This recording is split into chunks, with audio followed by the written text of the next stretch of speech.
Hello everyone, this is just a short video with my first impressions from North Africa 41 by Jim T Games and Mark Simonitz. It's a game about, of course, the North African fort 1941, and I have always wanted in my collection a game about this front. I haven't played, well, I have played, but I haven't got in my collection a game. I was waiting for one that would just be appealing to me, and this ticked all my boxes. So, well, a tipping point was the review by the Player's Aid, Grant and Alexander, and they have also published another video. I'll have links for both of them in the description, so you can get a more detailed review and stuff about the game. Yeah, I have played this. It's a two-player game, of course, operational level war game.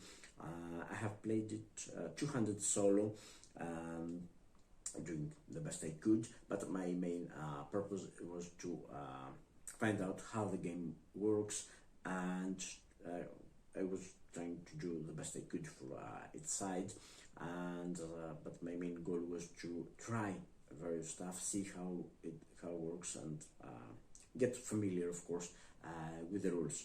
The rule book is not particularly well.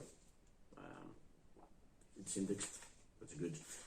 27, yeah, something like that. 25 with the scenarios, additional rules. There were examples. The rules are pretty clear, well written. There were a couple of errata published, but nothing, game breaking. More like questions that arised. There's a lot of information on the map, in tables and stuff, and almost everything necessary is in the player aids, so you don't have to flip through the rules all the time. Well, you'll have to do that in the beginning, of course, unless your memory is you've got super memory and you remember everything. I don't. It's well, I can say I liked this game. It was exactly what I was looking for in an operation game for the North African front. I mean, my favorite category of war games are operational hex encounter games. That's yeah, that's true, and I love the way this way was implemented. I love the way that it added detail. I mean, usually one of the limiting factors in the North African front is always logistics, supply, and movement of especially of non-mechanized units, and I really liked the way the game handles all that.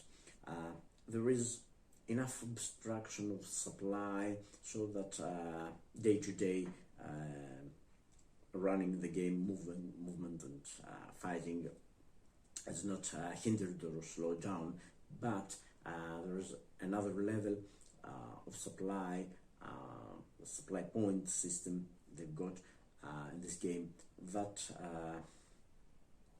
the player has to plan for if you want to launch a big attack, if you want to fully use your strength, your strong units, and lots of them. If you want to use lots of strong units and attack at overwhelming or very well odds, then you have to plan and provide the additional supply. So there are two layers of supply. They're working extremely well.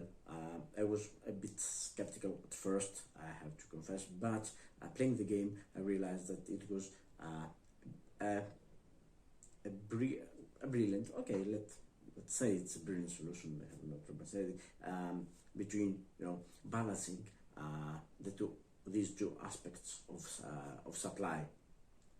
It's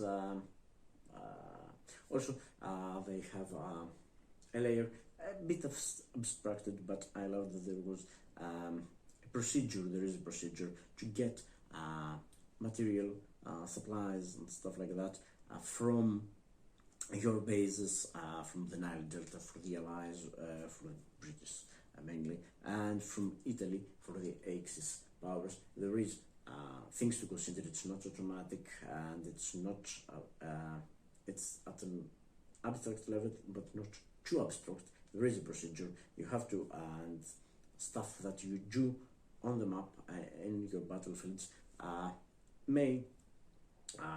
it will influence that. Also the timing when you choose to do stuff will definitely influence. I love the coastal shipping port to port thing. It adds a very nice layer, and the whole procedure that goes with it.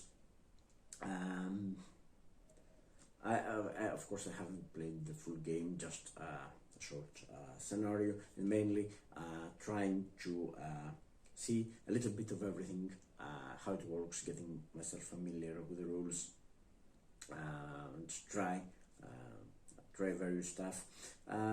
So no tips on strategy or tactics, I'm afraid. There is I would say that this is a very nice implementation of the North African campaign 41. Well, we're waiting for the 1942 expansion prequel, I don't know, for this game, and yeah, I will probably be getting that too. And yeah, there are lots of nice elements in this game. Lots of things that the players have to think, they have to plan for, and yeah, it was I got the feeling from my experience last 200 Sol that it will be really fun to play with other gamers.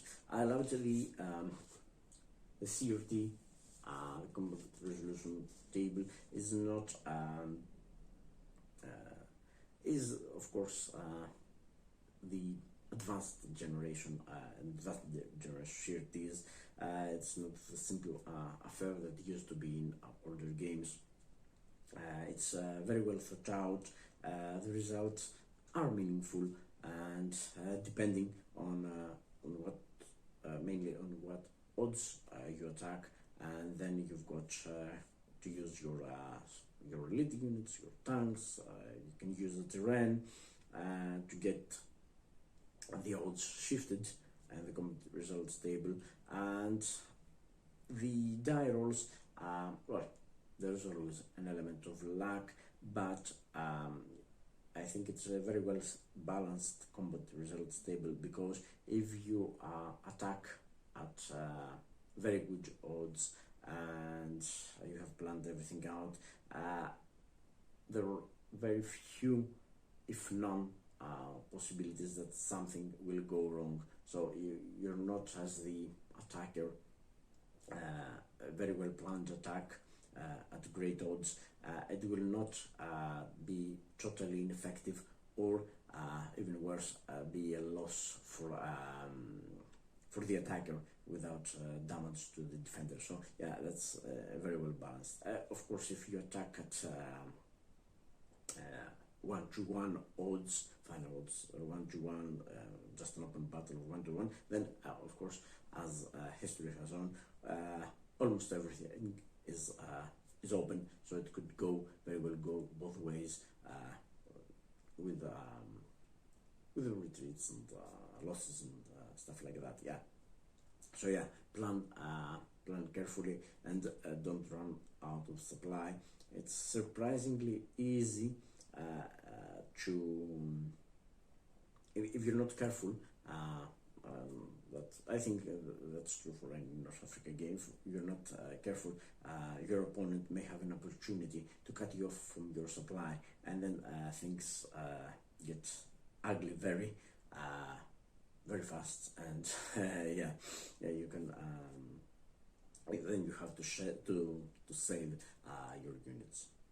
That's all. I think that's a great game from Jimty and Marco Simonitz.